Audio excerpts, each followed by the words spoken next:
Throw your hands in the air if you're a true player. I love it when you call me Big Pop. To the homies getting money, playing fellas like dummies. Alright, fellas.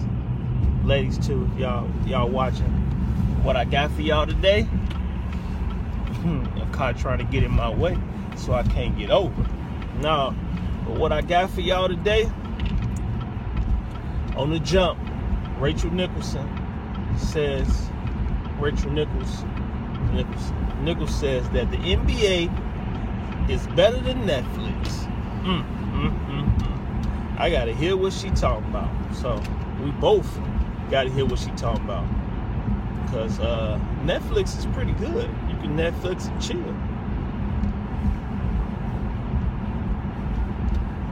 Let's see what she talking about.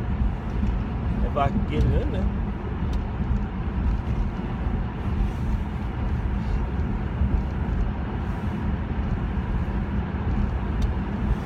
No, it won't let me get it in. It won't let me get her in. Give me a second. Give me a second. You know, trying to do two things at once, you know, it ain't gonna work out. But anyway, how y'all doing today? I'm feeling good. Blessed to be going to work, so that's a plus. I take some of that out. Players from one team storming the other's locker room. Secret. Look, there is no way to describe what happened at Rockets Clippers last night without sounding like. Alright, we had some technical difficulties getting this to play, but I'm finna get it to play now. Like you are reading a script from a Will Ferrell movie, and even then, the studio would come back at you, right? And say, no. That's way too unrealistic. You gotta take some of that out. Players from one team storming the other's locker room, secret passages, diversions, police, Twitter escalations. And that's not even including what happened in the game, which was, with less than 4 minutes to go, the Rockets are upset about a missed goaltending call, and Blake Griffin bumps Mike D'Antoni on his way back down the court. Or as D'Antoni would put it later, he hit me and I didn't appreciate it.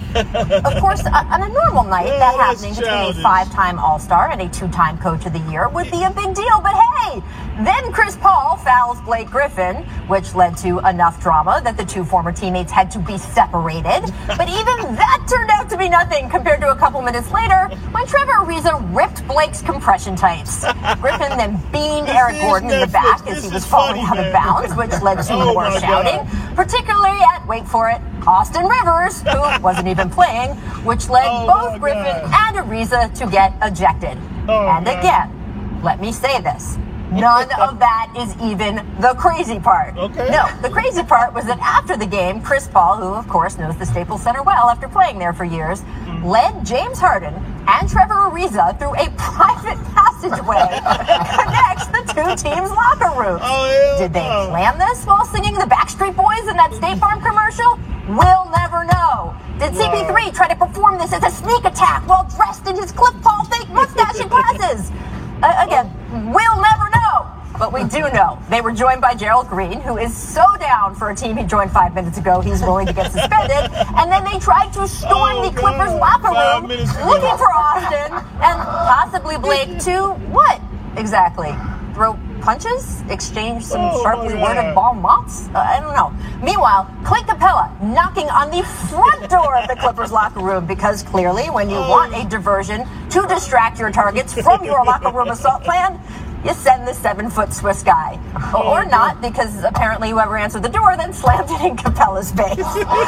Eventually, the Rockets returned to their locker room and LAPD officers were posted by the team buses.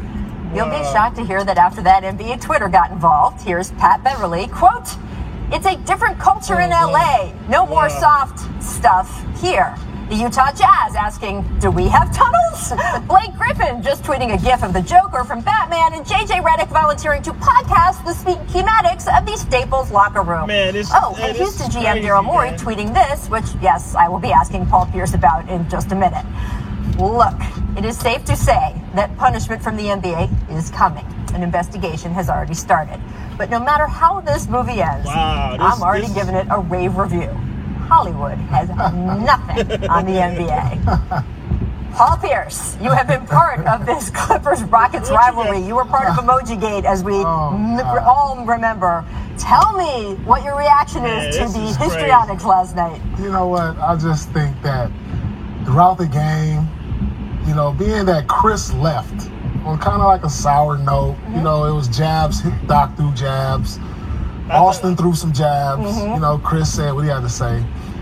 I wasn't there last night, but if I had to imagine, I could just see on the sideline Austin Rivers talking the whole night, saying stuff to Chris, trying to get in his head. Those two didn't have the greatest relationship, and it escalated toward the end when they got altercations and the hard fouls and all that stuff. I can say, like, man, I can see Chris Paul and some other guys going back there. Let me see what that kid was saying. Let me see what if he gonna say it to my face. Let me see what they got to say. And he took the guys back there and wanted to see firsthand what was said. Really? That's the typical NBA fight now. A lot of words, no throwing punches. But never ever had the tunnel. Twitter wars. The tunnel is a whole new thing. I mean, come on. That makes for a great, like you said. See, I know where the tunnel is now because I asked off camera. So now that's where I'm hanging out from now on. That's how I used to exit, through that little secret passage. In the back, so right? You know, that's what I would go through to the other visiting locker room to see old friends. Right, to say hi. You know, so to they use it in a nice way. I think Chris. Oh yeah, because Paul's an angel. Chris just wanted to say his one last goodbye. He's really good friends with the trainers, the physical therapy people. That's what he wanted. And he took 3 of his friends, just, you know, for backups to say goodbye. His Just in friends case for it backup. escalated, he had his guys. Especially that 6'10" Swiss guy. Right? Exactly. It's like the Shawshank Redemption they're tunneling through. I mean, Jackie. Oh my God, man, she absolutely right, man. That is a Netflix drama that you want to see. You want to see what suspensions, or what's David Stern gonna hand out to these players, because you don't just go walking into nobody's locker room after the game. You know they're gonna be talking. I mean, come on, man. It's 3 of y'all and it's a whole team. So what are y'all going to do? You know what I'm saying? Confront them. You can confront them some other time. You got their numbers. You know what I'm saying? Call them and confront them like that, but not. Y'all wasn't gonna fight. And you know that. That's why y'all did it up in you know what I'm saying, where it was available for the police to be there. You know what I'm saying? Staff, somebody to break it up. That's all. If you want to fight, believe me, you're not going to go in the locker room trying to fight them on.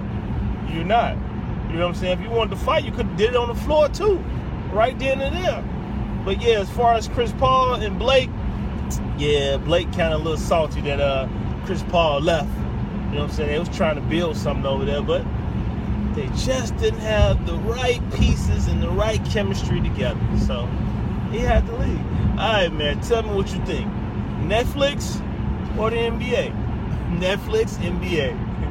I'm going with the NBA. So you tell me what you think. All right, man. Hit that subscribe and like button for me. Peace out.